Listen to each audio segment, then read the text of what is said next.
এখানে রয়েছে এক ঝুড়ি পটল।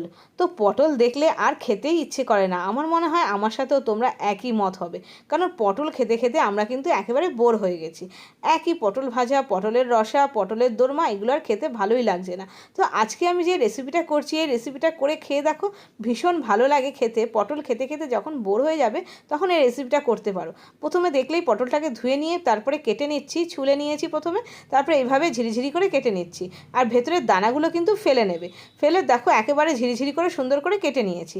এইবার আমি রান্নাটা করব। কড়াইতে প্রথমে দিয়ে দিয়েছি সর্ষের তেল। তেলের মধ্যে ফোড়নে দিলাম কালো জিরে। আর কালো জিরে যখন সুন্দর গন্ধ আসছে তখন দিয়ে দিলাম কটা কাঁচা পাকা লঙ্কা। কাঁচা পাকা লঙ্কা দিয়ে সুন্দর করে যখন একটা চড়বড় করে ফুটছে দেখো লঙ্কাগুলো, তখন দিয়ে দিয়েছি পেঁয়াজ কুচি। পটল যতটা পরিমাণে তার থেকে পেঁয়াজ কুচিটা একটু বেশি করে দেবে। এই রান্নাটা না পেঁয়াজ কুচিটা একটু বেশি হলে খেতে বেশি ভালো লাগে। পেঁয়াজটাকে বেশ ভালো করে গ্যাসের ফ্লেমটা হাইতে করে একটু ভালো করে ভেজে নিলাম। যেরকম পেঁয়াজে দেখো কালার এসে গেছে, তখন আমি এই কেটে রাখা পটলগুলো দিয়ে দিলাম। পটলগুলো দিয়ে ভালো করে নাড়াচাড়া করে নিচ্ছি। বেশ ভালো করে প্রথমে নাড়াচাড়া করে নিতে হবে। এই রান্নাটার মধ্যে কোনো জল পড়বে না। এবার আমি দিয়ে দিচ্ছি নুন আর হলুদ। এছাড়া কোনো মশলাই কিন্তু এই রান্নাটার মধ্যে পড়ে না। পরিমাণ মতো নুন দিয়ে দিলাম আর একটু হলুদ দিয়ে দেবো, ব্যাস। এই মশলা দিয়েই কিন্তু এই রান্নাটা হয়। খেতে কিন্তু হয় অসাধারণ। রুটির সাথে যেমন ভালো লাগে, তেরকম গরম ভাতের সাথেও কিন্তু খুবই ভালো লাগে। যাই হোক, সব কিছু দিয়ে নাড়াচাড়া করে গ্যাসের ফ্লেমটা একেবারে সিম করে প্রথমে 2 মিনিটের জন্য ঢেকে দিচ্ছি। 2 মিনিট পরে দেখো তোমাদের খুলে দেখাচ্ছি। দেখো পটলগুলো কীরকম নরম হয়ে গেছে, মানে মজে এসছে। হ্যাঁ, রান্নাটা কিন্তু এখনও হয়নি, পটলগুলো বেশ ভালোভাবে মজে এসছে। তোমাদেরকে দেখানোর জন্যই আমি মানে খুলেছিলাম, না হলে খুলতাম না। এবার আরও 5 মিনিটের জন্য ঢেকে দিচ্ছি। এইবার দেখো 5 মিনিট পরে টোটাল 10 মিনিট রান্নাটা করেছি।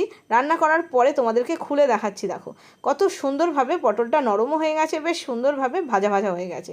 আর এবার গ্যাসের ফ্লেমটা হাইতে রেখে আরেকটু ভাজা ভাজা করে নিচ্ছি আর খুন্তি দিয়ে একটু ঘেটে ঘেটে দিলাম। এবার তৈরি হয়ে গেল এই পটলের চচ্চড়ি। এই পটলের চচ্চড়িটা খেতে খুবই টেস্টি হয়। ওই পটল খেতে খেতে যখন একঘেয়ে লাগে তখন এরকম কাঁচা পাকা লঙ্কা দিয়ে পেঁয়াজ দিয়ে পটলের চচ্চড়ি করে খেয়ে দেখো, দারুণ সুস্বাদু হয়। এটা যেমন রুটি দিয়েও ভালো লাগে রাত্রিবেলা ডিনারে, আবার দুপুরবেলা গরম ভাতের সাথেও কিন্তু ভীষণই ভালো লাগে। অনেকটা ভাত খাওয়া হয়ে যায় এই পটল চচ্চড়ি দিয়ে। খুব সুস্বাদু রান্না। তোমরা ঠিক এইভাবে করে দেখো। একেবারেই মশলা কিন্তু নেই বললেই চলে, জাস্ট নুন আর হলুদ। তো কেমন লাগলো জানিও। দেখো আমি কিন্তু গরম ভাতের সাথে সার্ভ করে দিয়েছি। গরম ভাতের সাথে এটা ভীষণই ভালো লাগে খেতে। তো আজকে এই পর্যন্তই। ভালো লাগলে অবশ্যই করে কমেন্ট করো, ছেড়ে যাওয়ার আগে সাবস্ক্রাইব করো, লাইক দিও। আজকে এই পর্যন্তই। দেখা হচ্ছে আরও নতুন নতুন রেসিপির সাথে।